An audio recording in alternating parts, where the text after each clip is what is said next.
Hello everyone! Today we're gonna make modeling chocolate. We start with candy melts.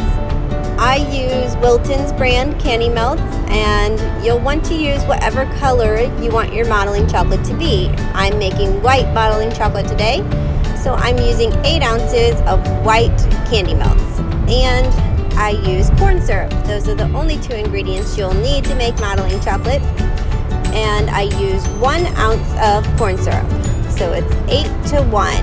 If you need to double it or triple it, you can just use those numbers and make however much you need. So right now I am heating up my candy melts in the microwave, and I just did them for a minute on 5%. And now I'm stirring them, and they're not quite melted yet, so I'm going to put them back in the microwave for another 30 seconds on 5%. And now you can see that they are almost all the way melted, so I just stir them up, and while I am stirring them, I put my corn syrup in the microwave, and I microwave it for 30 seconds. If you're making a small batch, you only need 30 seconds. If you make a triple batch of this, you would need to do it for more like a minute, just enough to get that corn syrup to start bubbling.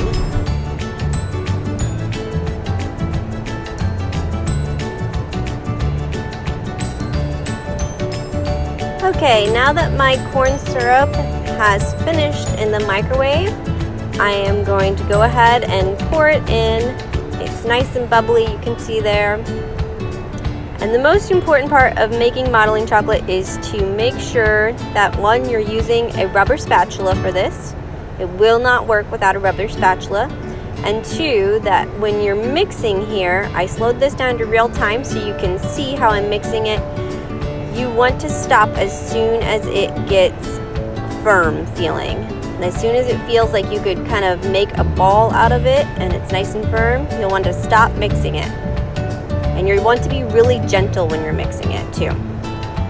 Alright, now we're just gonna pour it out onto a piece of plastic wrap, and then you'll want to squish it out so that it's pretty flat, so that way it cools down quicker. And then we're gonna leave it, once we get it all wrapped up like this, we're gonna leave it sitting on the countertop for 1 hour.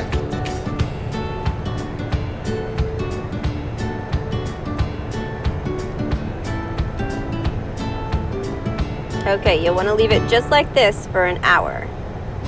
Now after our hour is up, we unwrap it, and then we need to knead it.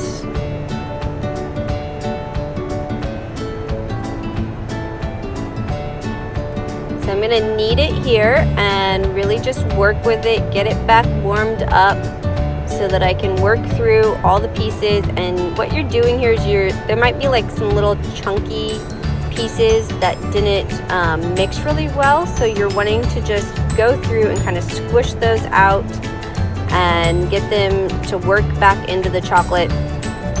If you've got a ton of chunky pieces and you just really can't get them out, you want to pop this into the microwave for about 5 seconds at most. You don't want to do more than 5 seconds because it will easily burn, but put it in there for 5 seconds and then just keep working it until it is nice and smooth, and then we'll wrap it back up, and then it needs to sit for another few hours on the countertop, usually at least 2 to 4 hours before you can use it. This is what I use it for. I make little masks for my hot cocoa bombs, or little hats, or I even use it making reindeer antlers and reindeer noses. I hope you enjoyed my video. Please subscribe.